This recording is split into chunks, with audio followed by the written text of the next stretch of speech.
Hello and welcome to the show. Today I am playing probably the most requested game I've ever had, and that would be Assetto Corsa. I will start by saying this game is very much in development, and some of the stuff I say may well be improved upon and changed at a later date. I'm also having real capture issues with this particular game. For some reason, the way it works is slightly different to other games, so every time you go through a menu it likes to load up a slightly different window almost. Easiest way I can explain it to myself anyway. And the capture gets confused trying to jump between each. So annoyingly, I can't talk about something and then quickly go and show you in a menu because I have to restart everything. And if I try and go to a menu while the capture's running, it crashes everything. So, yeah, it's not ideal. I shall do my best, though, with a slightly difficult way of recording for this one, sadly. Anyway, I've chosen to start with, quite frankly, one of the scariest cars there is on this game, because it's very good at illustrating the thing that I most like about this game. If you want it to, this game can be unbelievably overwhelming. There are plenty of assists for newcomers to get used to driving cars, get used to driving the faster cars. If you are like me and turn all of the assists off, it can be just incredible. Trying to get a car like this around a track. I mean, it's not supposed to be easy driving a Lotus Formula 1 car, and this thing is absolutely terrifying. You have to think of so much all at the same time, and in no other game is it ever close to this. No other game I've ever played have I had to think so much about simply keeping the car on the blooming road. Even with the likes of Project Cars and R Factor that I've played, none of them have quite been as overpowering as this. The only assist that I have on is automatic clutch. For some reason, I can never get used to a clutch on on video games. I don't know if it's a problem with my steering wheel or something with the game. I can never get it to set up and work properly, so I'm having to use an automatic clutch. I think actually it might be something to do with the fact that in a real car, when you're driving with a clutch, you actually can kind of feel through it because it's, you know, connected to stuff, whereas here it isn't, and it never quite feels right to me driving. So that is the only assist I've got on, and there is just so much to think about purely driving this vehicle. For example, in a car like this that doesn't have a modern sort of flappy paddle sequential gearbox, I'm having to lift my foot off every time I change gear, which is, yes, you would do that with with a real car. If I don't do it, it buzzes in the limiter and breaks the engine. I've never had to think about that before with a video game. It's never been something I've ever been worried about. So every time I'm hitting towards the top of the rev limiter, got to lift up, change gear. I've got to make sure I don't buzz in the rev limiter for too long, as it will damage the engine. You will see occasionally the indicator will come up when I've just let it spin its wheels a little bit too much. There we go. I'm not even sure why it came up on that one. I did that okay. Maybe it's occasionally you will damage sort of the bumpers just running across a curb. It's fairly easily done, I'll be honest, in a low-sun car like this. Not that I'd want to go near the curbs on the opening laps, because cold tyres make the car quite difficult to drive, I'll be honest. You really notice the cold tyres on this game. The first couple of laps with a car, you'll be slipping and sliding, you'll be locking the brakes up if you're not careful. Oh dear, that nearly kicked the turbos in midway around the corner. That's also very scary. When it decides it wants to use the boost halfway through a corner, we'll get it stopped for turn 1. Now I've got the tyres a little bit warmer, I can push the car a bit more, I've got a little bit more confidence in this. I can jump on the brakes a bit harder. In fact, I actually braked a little bit early for that corner. Look at me being all safe and things, which is unusual. Yeah, I've never had a game so overwhelming, just simply keeping a car on a track. I'm presuming it's a good thing. I've never driven a Formula 1 car. I would imagine it is quite crazy. So I would presume this is a fairly realistic handling model. It feels very similar in many respects to Project Cars. Drives fairly similar. I'm going to guess. There are very few people who will know if this is accurate, and I'm not one of them. I've never driven this sort of car, but it certainly feels as I would imagine, and from what I've driven in other simulator games, it's a very good handling model. It's very consistent. The cars feel like, in this case, like a terrifying Formula 1 vehicle, and the other cars all feel equally good. Another thing that I'm finding myself doing on this game is I'm having to blip the throttle every time I change down gear. If I don't, I mean, you would do that again. You'd do that in real life if you were heel and toe braking. If I don't, the car it doesn't feel quite as settled. I mean, I do that in Forza. Okay, it's just the way that I hold the controller. I end up doing it. This is the first time that I've actually had to teach myself to deliberately do it, to go faster, to make the cars feel nicer, make the cars feel a little bit more planted. It's all of these things, and then you're trying to use all of that in an incredibly fast Formula 1 car that's tearing along at 160 miles an hour. There is so much to think about. If you want to, of course, all of this stuff here is only, if you want to turn off all the assists, you can have an automatic throttle blip, you can have traction control, you can have ABS, etc. to get used to stuff. We'll snag the brakes a little bit over there. But the fact that there is an option to have all of that, and that it's very, very noticeable, it's there is so much. It's incredible, really. The amount that you have to think about, which you would with a Formula 1 car. It's certainly, I'm hazarding a guess, it's not easy driving one of these things, and it's certainly a bigger challenge than in any other video game that I've ever played, really, when it comes to the racing front. Oh, I'm ballsing up the gears a little bit there. One thing I have found is the curbs here are ferocious. They are some of the most vicious curbs I've ever come across in a video game. You don't notice it as much with a Formula 1 car. I'll show you it once we go to the DTM, the old BMW M3s. I'll show the curbs. They are so horrendously dangerous, worse than any of the Forza 4 curbs, like the Sunset curb. They are a lot worse than that. If I hit it with this, it's just going to break the car. As far as damage-wise go, there is damage, as you can see from the little icon that keeps popping up telling me I'm probably ballsing up something with the gears. I think I've actually got some damage on the bodywork from hitting low curbs, which again, I mean, it would happen. If we take a look at this curb here that I go past, if you hit the nose cone of a Formula 1 car on that, it's probably going to break it. To be honest, if you hit it with the wheel, sure, but if you just go square on with the nose on something, yeah, it probably would do some damage if you're not careful with it. So, ooh, we've pushed that a little bit too much. Oh, we've gone round. And that is easily done. Yeah, everything about this game, everything is dangerous. It requires just phenomenal levels of concentration to keep this car on the road. There you go. The curbs are, the inner curbs are very, very nasty. So, just simply driving this car around Silverstone is chaotic. It requires all of your concentration. I'll be honest, it's quite hard to talk and worry about driving all at the same time. It's incredibly difficult to keep everything all together. There are some other cool things about this game before I leave and have to restart everything. For example, it has an interesting UI system. So over here we've got various things that we can have. For example, I can remove that and clear it off the bottom, or we can have that back. We can choose what position we want to have this in. So if you want to have it at the top, well, as close to the top as you can get, you can, or you can have it to the side. You can have it vanished. You can have it over there. I'm not sure why you would, but you can have it over this corner. Everything here is sort of drop and placeable. You can remove stuff around. You can have a time of day. I'm not sure what use it would be, but you can. As far as I know, you can't. It doesn't have a night races yet. You can change the time from morning to evening, so you can race at sunset, or Forza time, as I like to call it. But I don't think there is nighttime. You can have a kind of, well, a slightly more analog speedo over here. If you don't like this one, we can readjust the UI as and how we please. There's also options for. We can have a little track map if you want. There's telemetry options as well, if I can find it. Car physics. There's some numbers and a wiggly bar. Important wiggly bar, I am sure. Telemetry. That's not the telemetry I was looking for. We can have some stats for stuff. Where is that? We can have a different race position style. Tyre tester is doing a thing. Where's my telemetry with my suspension going so you can watch it wibble and wobble? There we go! You can have a little suspension wibble and wobble, and then you can, once we get going, wait for the turbos, they will eventually kick in. I'm trying to think, what's the orange bar on my speedo? Is that overall speed? I think it might be. What is it? I'm not sure what the orange thing is for. So yeah, you can adjust the UI until your heart is content, so you can watch your suspension and tyres do their thing. You can move things around.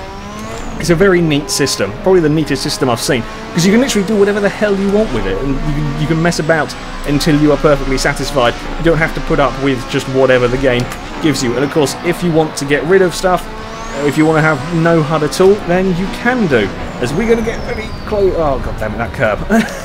That piece of grass is very scary. I love trying to drive this car, shall we say. I'm not that quick with the Lotus vehicle. So, to the racing. I've got my BMW. We are going to start at the back of the field of a 26 car field, of a 24 car field, whatever. And I'm going to see how far I can make my way up in the 5 laps. Off the start line, I seem to get a better launch of the AI cars around me. The thing that really impresses me about the AI here, and I haven't really seen AI do this in any other game. You saw that white BMW as I had a stupid dive. Oh, I'm on cold tyres, I completely forgot about this bit. The AIs get out of your way. Not in a sort of they move over necessarily and let you overtake. They are perhaps a little bit lenient at times. They don't really sort of heavily defend. But if they see you coming, they react to where you've positioned your car. I've never seen another game that does it as well as Assetto Corsa does. There is none other. I tend to use Forza 5 as my example of the best single-player racing experience out there is. Because quite frankly it is. Gran Turismo 6, as good a game as it is, boring as hell. I got very bored of it because the races were just so dull. Yes, the drivatars will crash you off in Forza 5 occasionally, but they make up for it because every single race is an event. It's exciting. Something is always happening. You've always got to be worried. Maybe not necessarily about trying to get as high up the field. Maybe it's just about surviving the crazy drivatars. But it makes things exciting, which is very hard to do in a single-player racing game when it's basically just going around a track against some computers. So, woo! That was what I was talking about, the curves. So yeah, the Forza is very, very good at making it all exciting. Assetto Corsa isn't as good at the exciting front. After the first lap, the AIs sort of settle into a rhythm and you very, very rarely see them overtake each other. Incredibly rarely. After the opening couple of corners, I don't think I've seen them... Ooh, that was a bit of a bit of a late decision on that one. They tend to just sort of follow each other around. They don't really make any huge errors. I haven't seen one fall off the road yet. I've seen them occasionally lock a brake from time to time. Curb. But I've never seen any fall off the road. There's a tough balance to get between having AIs as unpredictable and sort of making mistakes, between them being too comical and too silly for sensible racing. Oh god, was it Grid 1? I think Grid 1 had... The AIs would make mistakes in Grid 1. The problem was I could probably... If I say I started a race in 8th, I could work my way up to 5th. If I didn't overtake anybody else, I could probably still get 2nd or 3rd from AIs just making mistakes. They'd do it every single race. Now, in a field of 24 DTM cars, I'm pretty sure they wouldn't all finish a race. I'm sure there would be some silly accident, but you wouldn't expect to see everybody constantly falling off the road. But in this game, they tend to be, after the opening lap, they tend to not be that exciting. It's certainly nowhere near the level of Forza excitement in a race. And oh god, we're a bit sideways. I had a puff of smoke up ahead. As you see, I've followed these cars now for a lap, and nobody has overtaken anybody in front. Nothing has happened. Nothing hugely interesting is going on. But if I have a dive here, see that he saw me coming. That was completely me trying to show you what happens. Oh, got a little bit of a nudge there. But the game recognised my car was there, got out of the way so we didn't have a crash. That's very, very, very promising. I'm sure they can make the AIs more exciting, they can make the races more interesting, but I'm so glad that they have that there. Because that's something that's very annoying about racing games, that nobody's really got right before, and it works very, very well on here. The other thing that I very much like that they've done very well is the arrows. Quite a few games now use the arrows to signify when a car is in blind spot. In a real race, in a real vehicle, of course, you can turn your head around. You can look around the car to see when somebody is alongside you. You can turn your head to look at the mirrors, etc. But of course, you can't really do that in a game. You can't do it in a game. Is you can't look around unless you've got a fancy 3-screen layout. You can have buttons to look around, but It's less than ideal when I'm concentrating on all the other stuff that I need to be doing, especially on a game that's as busy as this. It's a bit of a pain having to use these buttons and changing your hand position, trying to drive a ridiculous car. In this case, not too ridiculous in a DTM BMW, but in a Formula 1 car, I've got so much to think about. Changing position, it just gets a pain. So a lot of games have these arrows, but a lot of the time the arrows aren't particularly helpful. They can be very small, hard to see, or they just don't follow the cars particularly well. A lot of Codemasters games have it, where the arrow, sure, it shows you when a car is in your blind spot, but neglects to tell you when it's completely alongside you, which is kind of an important moment, is to know whether the car's beside you or gone quite far behind. So this game has come up with a decent system of actually showing where it is all around your car. If we get up to the back of this, oh dear, we've gone that corner there slightly wrong. If we get up to the back of the cars in front, you'll see the arrows are showing the start at the top of the screen when the car's in front of you, and then it will move around the screen until it's behind you, and then once it vanishes, the car is definitely not going to have a crash with. It's definitely a long way behind you, and that's a good system. It's a very good system actually of telling you where a car is. Yeah, okay, you don't have that in a real vehicle, but as I said, you have other ways of keeping track of stuff going on with real cars. There we go, now you see the things come up at the top of the screen. You have other ways of keeping track of what's going on in a real race. I've had a spin. Let's get back on there. Let's get back going. A little bit disappointing actually. Now, I was doing fairly well. One thing I have just realised I forgot to turn ABS off. So I have in the menus, in the menu buttons, whatever, I have every assist turned off. Turned off with the exception of the automatic clutch. However, it likes to turn ABS on completely on its own, so I have to manually press Control A, and then that will turn the ABS off for me. I'm not quite sure. It turns off the traction control. I'm not quite sure why it doesn't turn off the ABS. I'm taking a bit too much speed into that particular corner. Oh, at this point, I was doing okay in that one, so I had a stupid bloody spin. On the subject of the AIs, as you saw with an overtake a minute ago, while I talk about something else, they do tend to perhaps make it a little bit too easy at this moment. They do tend to sort of jump out of your way very easily. But the fact that they're actually sort of reacting to you doing something silly, I'm perfectly happy with that. They're not going to just drive into the side of you as you try a sensible overtaking manoeuvre. They may be a little lenient when you're trying something a little bit more stupid. But there you go, the races are pretty damn good. One of the better games I've played for single player races, and it would be fairly easily improved to make them perhaps up with Forza, make them exciting enough. The lack of AIs actually overtaking each other is kind of what drags it down, but the way they react to you driving around them is very impressive, and is probably the best game in that department, because they actually know where you are. Your car exists to them. At this stage I was going to show you some stuff in the menus, but I can't because everything crashes on me. So I've got to do it from this screen to make sure that things work. There is plenty of detail in this game. For example, we got a telemetry, a fancy telemetry thing. In fact, if I'd done a lap, it would compare my last lap to my best lap, so you can do all sorts of technical stuff if you are so inclined.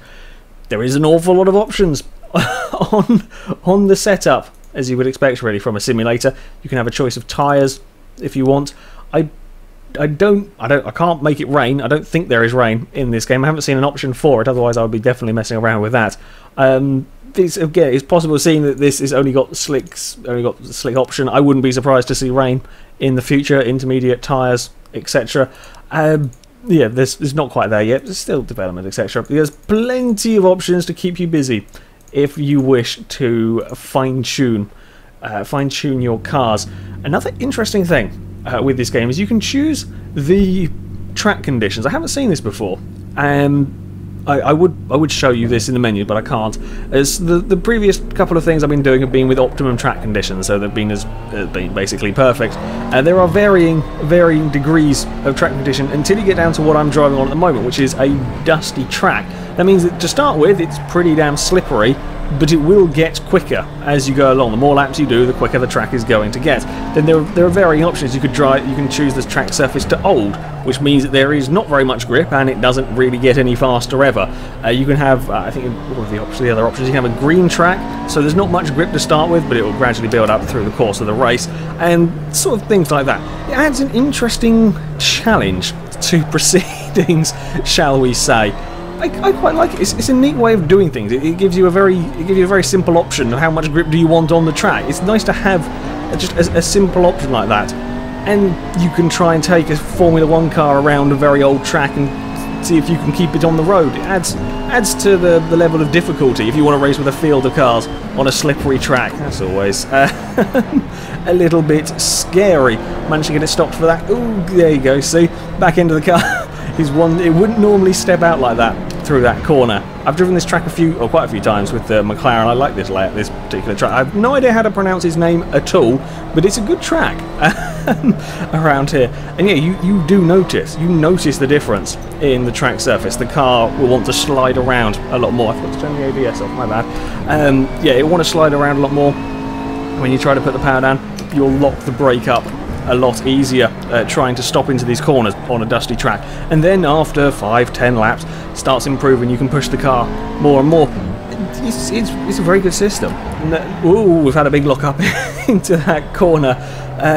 Yeah, I do quite like it. I have one really big problem with this game, and that is there is just kind of a lack of content at the moment for it. While yet what is there is very, very good. There's a lot of good things about this game. There's a lot of nice little details. There isn't very much to it, and this is a 30 quid game. Quite a lot of money for a game on Steam. There just isn't enough. There isn't enough tracks. There isn't enough cars. The track list has got Silverstone, Nürburgring, Imola, Monza, this thing that I can't pronounce the name of it. There's another Italian track. I may have missed out one, but there's really not very many tracks. People complained about Forza 5 having a small track list. This has got perhaps half, if not less, tracks than Forza 5. There is really not an awful lot of tracks, and there isn't a huge selection of cars to go with it either. It's putting the Gran Turismo trick of there are many Lotuses in this game. There's two or three versions of every single Lotus: Elise, Siege, Evora. I don't think there's not an Esprit, which is slightly disappointing. And then there are a few other vehicles. There's a few supercars. There's a couple of Ferraris. The Mercedes SLS I think was added fairly recently. But there's just not really enough. A couple of hours, maybe 3 or 4, depending on quite what you want to do. You will have seen pretty much everything the game has to offer. You could have visited most of the tracks and driven most of the cars. No, you won't become an expert. It will take a lot of time if you want to be the fastest in the world around these tracks. But there's just not a huge amount to it. I find myself getting fairly bored kind of quickly with this game because there's just not enough different places to explore. I find myself comparing this an awful lot to Project Cars. A lot of people seem to think that, or could like to compare Project Cars to Forza. I'm not sure why, because while yes they both involve cars, they are both incredibly different racing games. Forza and Gran Turismos of the world are more about sort of collecting a garage of cars, modifying, tuning them, and going racing with them, whereas Project Cars and Assetto Corsa are much more similar in that they give you a pre-built race car or a pre-built road car. Maybe you can tinker with the suspension setups or whatever it is, but you're not upgrading them, you're not putting silly engines into them to go racing with. So this is a very different game to the likes of Forza, and its closest competitor is Project Cars, and Project Cars is incredibly good. And in almost every aspect, Project Cars is a little bit better. The AIs are scary in Project Cars. Project Cars has got a humongous track list with many places that aren't in any other games. I mean, you get to drive around Cadwell Park, for example. I've never seen that in another racing game. Alton Park, Snetterton, lots of English tracks. There's lots of other tracks in the game as well. There's a huge amount of stuff to go around in Project Cars, and when I put these two next to each other, I think, what game do I want to play today? Most of the time Project Cars is going to win, I'll be honest. And it kind of feels like a bit of a shame, because Assetto Corsa does have some neat things. It does beat Project Cars in some respects, but overall it simply loses out. Now some people are going to be sitting there and arguing, oh well, there are mods for Assetto Corsa, which yes, there are mods. You can download various tracks and various cars, but you shouldn't have to be using mods to have the game to feel complete, to have the game have content. It should be there already. For example, if you buy BeamNG Drive, there are plenty of mods for it, but I would pay the money for the game as it is. I'd pay the money for the basic game. The same can be said for Minecraft. I play Minecraft with an awful lot of mods on it, but it was worth the money for the standard game alone. And I find trying to justify 30 quid for this as it is at the moment, it's kind of difficult. I know it's in development, yes, more stuff will be added. As it is at this precise moment in time, I really find it difficult to to justify the money. In many ways, actually, I find this game quite a lot like the McLaren that I'm driving at the moment, the MP4. It's good. There is not a huge amount wrong with it. There are lots of cool stuff in it, but it's not a favourite supercar. I would have a Lamborghini Aventador over the MP4. I'd have a Ferrari 458 over the MP4. I'd have a Viper ACR over the MP4. There's nothing so much as wrong with the McLaren, but there's just other stuff I would have before it, and I kind of feel a little bit about this game. In the future, maybe as more and more stuff gets added to it, it will, I have no doubt, start becoming worth worth the money. With some more content, this would be a great game. My other problem is that the AIs, well, yes, they are decent. It does get a little bit boring just there's just not enough. It just gets a bit too boring too quickly, racing the AIs or whatever it is. Yeah, I think that pretty much sums up my opinion of this game. I may take a look at some mods, may take a look at when more stuff is added, take a look at some various stuff for this game. However, that is it for today. So thank you very much for watching, and until next time, goodbye.